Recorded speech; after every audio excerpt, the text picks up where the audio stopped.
vient de conclure. Et je vais essayer d'être moins long que dans mon intervention d'ouverture de ce matin, même si j'ai respecté les temps. Il y en a dans la salle qui doivent se dire « c'est pas possible, il n'y arrivera pas ». Si je voulais résumer la richesse des propos de nos intervenants et des prises de parole de la salle, ce serait bien évidemment beaucoup trop long. Mais rassurez-vous, vous devriez pouvoir accéder à l'essentiel des temps forts de cette journée au mois de janvier. Il y a eu des prises de son, il y a eu des prises d'images aussi tout au long de la journée. J'ai donc choisi de faire court en remerciant d'abord Annette Jobert pour son retour sur les 40 ans de démocratie sociale, où elle terminait sur 3 points majeurs. Quelle démocratie sociale dans les toutes petites entreprises ? Quelle démocratie sociale quand on voit la lutte sans cesse menée sur l'autonomie réelle des acteurs du monde du travail ? Et enfin, quelle démocratie sociale dans la participation des salariés au sein de l'entreprise compte tenu du système de représentation ?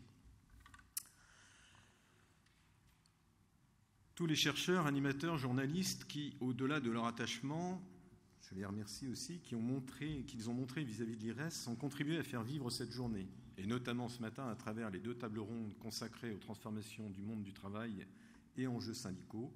Je veux parler ici de Philippe Pochet, le directeur général de l'ETUI, qui nous a éclairé sur l'évolution des politiques économiques et sociales en Europe, de Jérôme Gauthier, qui est intervenu sur les politiques renouvelées de l'emploi et du revenu, d'Antoine Matt, qui a synthétisé 40 ans de travaux menés par le Centre commun et l'Agence d'objectifs de l'IRES, de Dominique Méda, qui a traité des nouveaux enjeux du travail, de Jean-Michel Denis, qui est intervenu sur les nouveaux enjeux de la représentation, de Christina Nizzoli, qui a terminé la matinée sur le syndicalisme et notamment sur le renouveau syndical, et enfin de la conclusion éclairée de cette matinée par Jacques Fraissinet, qui a connu l'IRES depuis sa création.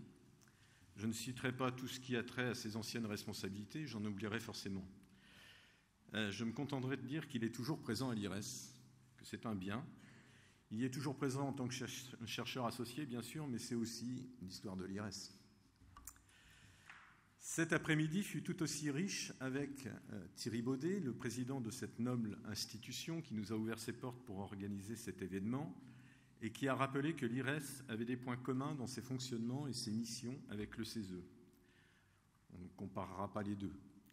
L'IRES étant une institution singulière qui favorise un dialogue entre la recherche et l'action syndicale dans le respect de son pluralisme et qui apporte sa contribution à la qualité de la démocratie sociale. Gilles de Margerie, commissaire général de France Stratégie, qui nous a fait le plaisir d'ouvrir cet après-midi. Je le disais ce matin, France Stratégie, c'est un partenaire indéfectible de l'IRES, qui nous a toujours apporté son soutien, notamment dans l'organisation de cette manifestation d'ailleurs. Et au-delà des thèmes forts qu'il a présentés, rappelons que nous travaillons souvent ensemble et que le travail des uns sert souvent au travail des autres. Jean-Paul Guillot, qui nous a présenté à partir du rapport de la mission que le bureau lui avait confiée, des synthèses, réflexions, pistes de travail. J'ai retenu en particulier quelques points. Les missions originelles de l'IRES fixées il y a 40 ans sont toujours d'actualité. Ça m'a rappelé quelque chose, j'en ai parlé ce matin. Et même peut-être de plus en plus d'actualité.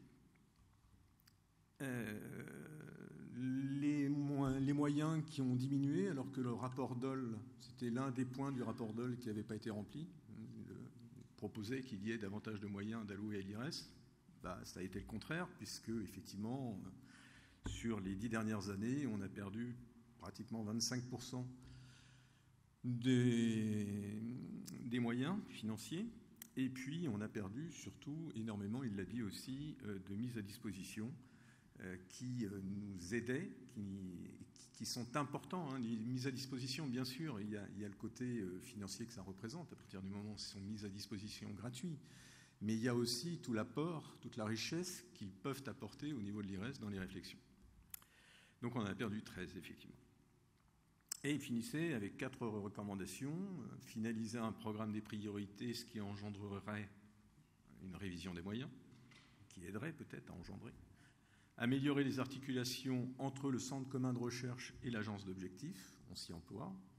Accroître les avis sur les recherches en cours d'études et valoriser les outils de communication pour contribuer à un débat public de qualité. Mais cela aussi, vous en avez entendu parler tout au long de cet après-midi, y compris dans la table ronde. Enfin, les 6 numéros 1 des organisations syndicales, il en reste 5. Laurent Berger nous avait fait savoir qu'il était obligé de partir juste après la table ronde, de notre Institut de recherche économique et sociale, qui, vous l'avez vu et entendu dans la petite vidéo de ce matin, et je vous remercie, messieurs, de vous être prêtés à cette vidéo, apportent tout leur soutien à l'IRES. J'ajoute que je reprends d'ailleurs volontiers à mon compte ce que disait l'un d'entre eux pendant cette table ronde, à savoir que la présence cet après-midi des 6 responsables des OS, fondatrice bien sûr de l'IRES, était déjà un signe fort, s'il en fallait, de l'intérêt qu'elle lui porte. Ils nous ont tous dit, avec leurs mots, la nécessité de l'existence de l'IRES pour ses apports. Ils nous ont tous dit la nécessité d'augmenter les moyens. Vous remarquerez d'ailleurs que je n'avais pas tellement employé ce terme jusqu'à présent, mais effectivement, il est important, parce que sans moyens, le fonctionnement est difficile. Sans moyens, il est encore plus difficile d'accroître effectivement le travail au niveau de l'IRES et le nombre de recherches et d'études. J'ai juste un petit regret, même si je comprends parfaitement les difficultés à gérer un agenda en cette période difficile et chargée. C'est l'absence de Madame la Première ministre qui m'a fait demander, donc je le fais, de présenter ses excuses à son absence et qui a demandé à son conseiller des affaires sociales, M. Gwenaël Frontin, qui s'est excusé, il était obligé de partir, mais qui a assisté effectivement aux tables rondes et à qui d'ailleurs avec lequel je vais reprendre contact pour lui dire un petit peu tout ça, de la représenter dans cette salle cet après-midi. J'en profite pour le remercier donc de sa présence, mais je ne doute pas du retour qu'il fera auprès de la Première ministre. J'en ai presque fini, mais je vais terminer en disant combien nous pouvons être optimistes pour l'avenir.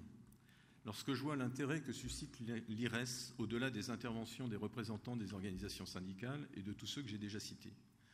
Je veux ici remercier au nom de l'IRES l'ensemble des personnes qui, par leur participation bienveillante, ont écouté, informé, débattu, réfléchi tout au long de la journée. Tout cela ne peut que renforcer notre volonté d'améliorer encore notre fonctionnement, notre volonté de valoriser davantage les études au niveau du Centre commun de recherche comme avec les OS, de mieux utiliser les résultats des études menées. Je vais donc conclure en nous donnant rendez-vous, alors je disais ce matin dans 40 ans, mais on ne sera peut-être pas tous là, mais dans 10 ans aussi déjà. Et en attendant, je vais vous inviter à venir partager un petit moment de convivialité pour fêter dignement les 40 ans de l'IRES. Une nouvelle fois, je vous remercie pour votre écoute.